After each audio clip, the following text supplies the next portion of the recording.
جو فائدے ہمارے اکابر نے بزرگوں نے اس کے لکھے ہیں، اس کے گوشت جس پہ اول آخر 3 دفعہ درود پاک اور 313 بار یا شہید۔ ایک اور عمل ہے، وہ آپ اگر کر لیں، یہ اس کے لیے بھی ہے جس نے قربانی کرنی ہے، اور یہ اس کے لیے بھی ہے جس نے قربانی نہیں کرنی اور اس کو کہیں سے قربانی کا گوشت مل جائے۔ یہ سب کے لیے ہے۔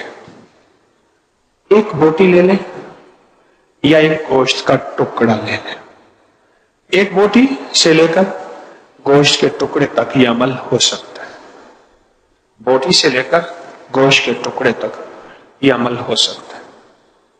یہ ہمارے اکابر نے اپنی کتابوں میں لکھا ہے۔ اس کے بڑے فائدے ہیں اور اس کے بہت نتائج ہیں، لیکن شرط یہ ہے، ذرا غور سے سنیے گا، یہ صرف قربانی کے گوشت کے لیے عمل ہے، یہ قربانی کے گوشت کے لیے عمل ہے، اور کسی عمل کے لیے نہیں، اور کسی گوشت کے لیے نہیں، اور یہ قربانی کا گوشت 3 دن ہوتا ہے۔ ٹھیک ہے، میں پھر اس کی وضاحت کروں گا، اس کی وضاحت پھر عرض کروں گا کہ آپ نے خود قربانی کی ہے یا آپ کو قربانی کا گوشت ملا ہے۔ اللہ اکبر، اس کی ترکیب ذرا غور سے سنیے گا۔ اب کرنا کیا ہے، اس گوشت کو سامنے رکھ کے صرف 313 دفعہ پڑھنا ہے یا شہید، بس۔ بڑا زبردست عمل ہے۔ اب اس کے فائدے سنیں۔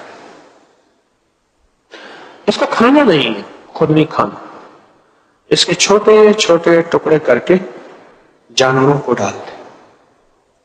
اگر مچھلیاں ہوں تو سب سے بہتر، تالاب، دریا، نہر، یقین ہے اگر مچھلیاں ہوں، ورنہ چیل، کوے، کتے، بلیاں، جانور اللہ کی مخلوق، ان کو ڈال دیں، ان کو ڈال دیں۔ اس دوران ایک واقعہ یاد آیا۔ ایک جگہ میں صحرا میں گیا تو صحرا والوں نے بکری ذبح کی، اور بکری جب ذبح کی تو انہوں نے سری پائے پھینک دیے۔ کون جلائے، کیا کرے؟ میں نے ان سے کہا کہ سری پائے جو ہے وہ آپ نے کیوں پھینک دی؟ ان میں ایک بابا تھا، مجھے آج بھی یاد ہے، نمبردار، اللہ وسایا اس کا نام تھا، داڑھی کو، مونچھوں کو وہ مہندی لگاتا تھا، بابا فوت ہو گیا۔ اس نے مجھے ایک بات کہی، اور وہ بات کتابوں میں مجھے تصدیق کے ساتھ ملی۔ کہا کہ پیر سیاں اتھا کو میاں ہستے ہی ہونے جنہیں نظر نہیں آدیاں، بل ہونا دے توفے تحیف دینے سے نہ تو بل ساکو کھاوے سے۔ اگر سارا کو جیسا خود کھا ونیوں، سب کچھ اگر ہم خود کھا جائیں تو ایسے لوگ بھی ہوتے ہیں جن کے لیے ہم کچھ چھوڑ دیتے ہیں، وہ پھر کھاتے ہیں ورنہ ہمیں کھا جائیں۔ اب یہ گوشت کا مقصد سمجھ آیا؟ اچھا، اب آپ کہیں گے قربانی میں تو اتنا گوشت، اتنے چھچڑے، اتنی سریاں، اتنا کچھ ہے، لیکن میں کہوں گا خود چھیننا اور بات ہے، ہاتھ سے دینا اور بات ہے۔ اب نقطہ سمجھے؟ ایک ہے خود اٹھا کے کھا لینا، ایک ہے گرا پڑا کھا لینا، ایک ہے آپ اپنے ہاتھ سے اللہ کے مبارک نام سے اسے بابرکت بنا کے دیں۔ اب کھائے گا کون؟ یہ چوڑا خبیث کافر جن تو کھا نہیں سکتا، نیک درویش اللہ کا ولی جن کھائے گا، اور وہ آپ کا محافظ بن جائے گا، آپ کا گارڈ بن جائے گا، اور آپ کا ساتھی بن جائے گا۔ کئی واقعہ جو ہمارے بڑوں نے اس کے مشاہدات، تجربات، واقعات میں فوائد لکھے ہیں، اب وہ فوائد ذرا سنتے جائیے گا۔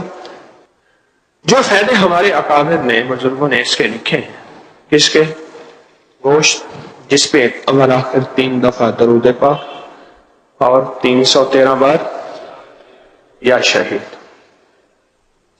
پہلا فائدہ یہ لکھا ہے کہ جو بندہ یہ عمل کر کے بے زبان جانوروں کو یہ ڈالے گا، بس لفظ اتنا ہے، بے زبانوں کو ڈالے گا، تو اللہ پاک جل شانہ اسے بے زبانوں کی دعاؤں میں حصہ عطا فرمائے۔ بے زبان دعائیں بھی دیتے ہیں، بد دعائیں بھی دیتے ہیں۔ میں کہتا ہوں میرے پاس تو بڑے واقعات ہیں، بڑے مشاہدات ہیں۔ دوسرا فائدہ یہ ہے کہ جو بندہ اس کو پڑھ کے بے زبانوں کو ہدیہ صدقہ کرے گا، اللہ پاک جل شانہ کو اس کو ناکہانی ایسی آفات سے بچائیں گے جس سے اس کا کوئی عضو معطل ہو جائے۔ عضو معطل سے مراد بہرا ہو جائے، کان آنکھ سے اندھا ہو جائے، یا لولا لنگڑا، یا ٹانگ کٹ جائے، ہاتھ کٹ جائے، آنکھ نکل جائے، یا زبان کینسر کی وجہ سے کسی وجہ سے کٹ جائے، یا بازو یا انگلی، یعنی اللہ پاک اس کے، جسے پرانے بابے کہتے تھے اللہ نور بازو سلامت رکھنا، نور بازو، نور سے مراد آنکھیں اور بازو سے مراد ہاتھ پاؤں جسم اعضاء۔ جو یہ عمل کرے گا اللہ اس کے نور بازو سلامت رکھے۔ کتنا بڑا فائدہ ہے، اور یہ سال کے بعد یہ بابرکت عمل آنے والا ہے۔ سال کے بعد یہ بابرکت عمل آنے والا ہے، اور اس برکت والے عمل کی تاثیر کمال ہے اور بہت زیادہ ہے۔ اب تیسرا فائدہ سنیے، جو شخص اس عمل کو کسی عضو کی نیت کر کے کرے گا اس کا وہ عضو ٹھیک ہو جائے گا۔ مثلا گردوں کا مریض ہے تو گردوں کے بدلے اللہ اس گوشت کو، وہ گردوں والا گوشت ٹھیک ہو جائے گا۔ جگر کا مریض ہے، کسی بھی تکلیف جسم میں کوئی تکلیف ہے اس تکلیف کی نیت کر کے کرے گا اللہ اس کے بدلے وہ تکلیف ٹھیک کر دے گا۔ اور چوتھا فائدہ اگر عورت بے اولادی کی نیت کر کے کرے گی، یا ماں کرے اور بیٹیوں اور بیٹوں کی اولاد کی نیت کر کے کرے کہ مولا ابھی یہ جوان نہیں ہوئے یا جوان ہو گئے ہیں، شادیوں کے قابل ہیں، یا شادیاں ہو گئی ہیں، تو ان کی نسلوں کو بے اولادی کے داغ سے بچانا، اللہ ان کو اولاد اور ان کی نسلوں کو اولاد سے انشاءاللہ نوازے گا۔ کتنا زبردست عمل ہے، کتنا زبردست عمل ہے۔ اور انوکھا فائدہ بتا جو مجھے ملا، ملنے سے مراد جو مجھے سننے میں ملا، پڑھنے میں ملا، اس کا انوکھا فائدہ وہ یہ ہے کہ جو بندہ جتنے بڑے گوشت کے ٹکڑے پہ یہ عمل کرے گا اللہ پاک اتنا بڑے سونے کا ٹکڑا اسے عطا کرے گا، اتنا بڑا۔ اور دوسری ایک اور بزرگ ساتھ بیٹھے تھے، انہوں نے یہ بیان کیا، دوسرے نے بیان کیا، فرمایا کہ اتنا بڑا اللہ اس کو رزق اتنا وسیع عطا فرمائے گا۔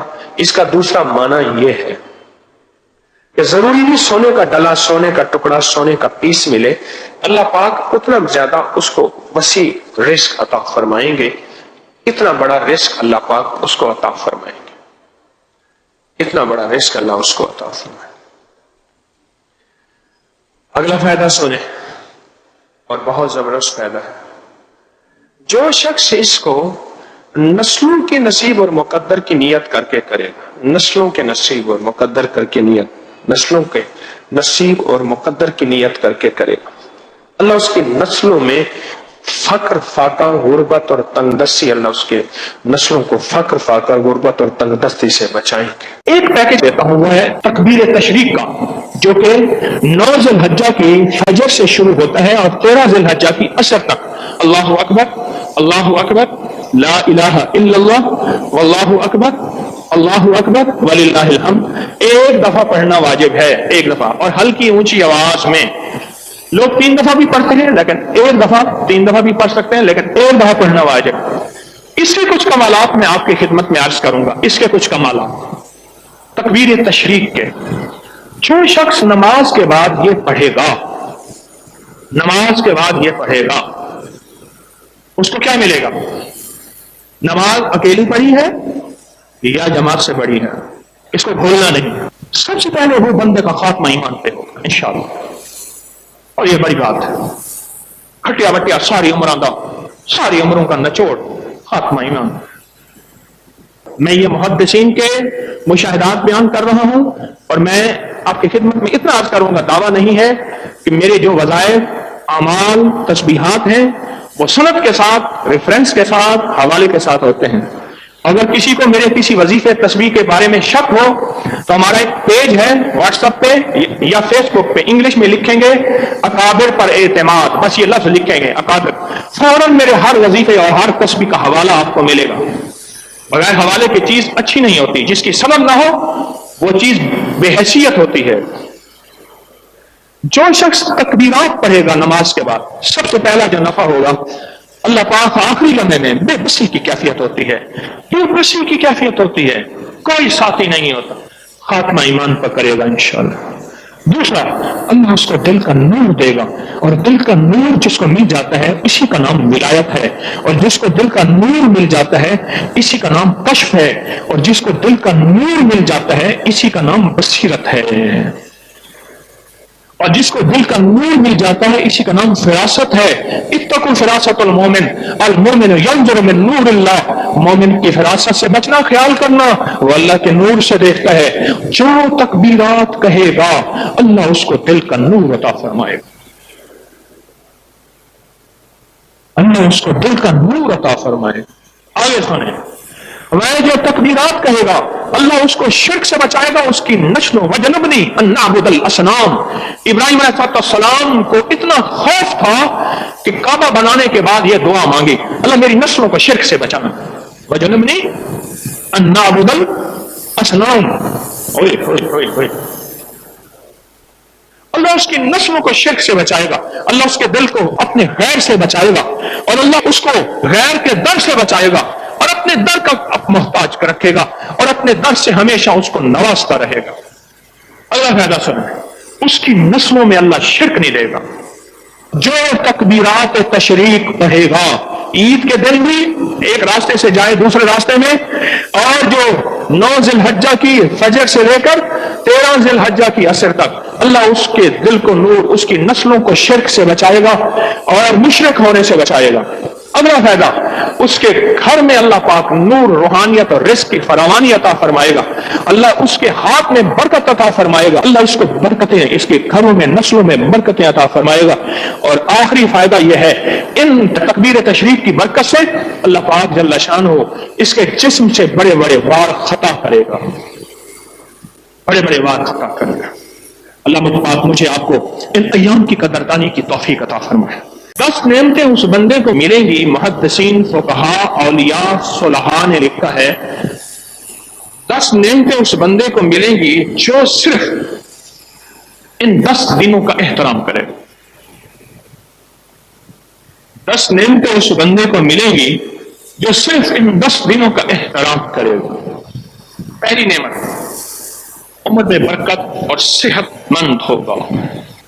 ہم رمضان کا استقبال کرتے ہیں، ذی الحجہ کا استقبال نہیں کرتے پہلے عشرے کا۔ دوسرا، مال کی زیادتی عطا فرما کر اللہ حوصلہ افزائی فرمائیں گے، اللہ اس کے رزق اور مال میں برکت عطا۔ تیسرا، اللہ اہل و عیال کی حفاظت فرمائیں گے، بیٹی کی عصمت، آنچل کی، ماں کی، بیوی کی، اولاد کی، گن پوائنٹ سے، اغوا برائے تاوان سے، بیماریوں سے، حملوں سے، وبالوں سے، بلاؤں سے، وائرس سے اللہ پاک اہل و عیال کی حفاظت فرمائیں گے۔ چوتھا، اللہ گناہوں کا کفارہ کریں گے، مغفرت فرمائیں گے، گناہوں کا کفارہ ہوگا۔ اور پانچواں، اللہ اس شخص کی نیکیوں میں اضافہ کر دیتے ہیں جو ان دنوں کی قدردانی کرتا ہے، اللہ اس کی نیکیوں میں اضافہ کر دیتے ہیں، اور گناہوں کو اللہ معاف کر دیتے ہیں، گناہوں کو اللہ معاف کر دیتے ہیں۔ چھٹا، نزاع کے وقت میں آسانی ہوگی، بالکل آسانی ہوگی، ایسے پھول کی طرح خوشبو اور سانس نکل جائے گی۔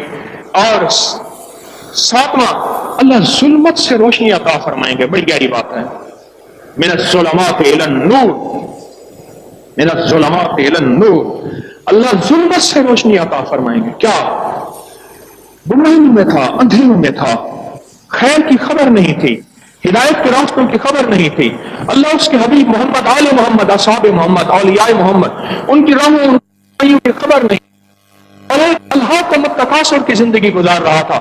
اللہ کو متکاثر سے مراد یہ ہے، صبح اٹھا تو دنیا، شام اٹھا تو دنیا، برانڈ، ماڈل، عشرت، لذتیں، چاشنیاں، چٹخارے، ذائقے، بس یہ ایک زندگی تھی، ایک طور تھی۔ یہ ظلمت ہے، اللہ نے نور کی طرف توجہ دی، آخرت کے پیکج، خیر کے پیکج، انسانیت کی ہمدردی، غیر مسلموں سے حسن سلوک، ان کے لیے رواداری، اپنے دشمنوں کے لیے، اور سب سے بڑی بات یہ ہے کہ صلہ رحمی رشتہ دار، اور وہ رشتہ دار جنہوں نے ساری عمر ذلیل کیا، خوار کیا، ان کی خیر چاہنے لگا، یہ اللہ پاک عطا فرمائے گا ظلمت سے روشنی۔ اور آٹھواں ہے کہ نیکیوں کا پلڑا بھاری ہو جائے گا، سبحان اللہ، نیکیوں کا پلڑا بھاری ہو جائے گا جو ان 10 دنوں کی قدردانی کرے، نہ جہنم سے نجات عطا فرمائے گا، اور 10واں جنت کے درجات میں بلندی عطا فرمائیں گے۔ یہ 10 نعمتیں ہیں جو اس عشرے کی قدردانی کرے گا۔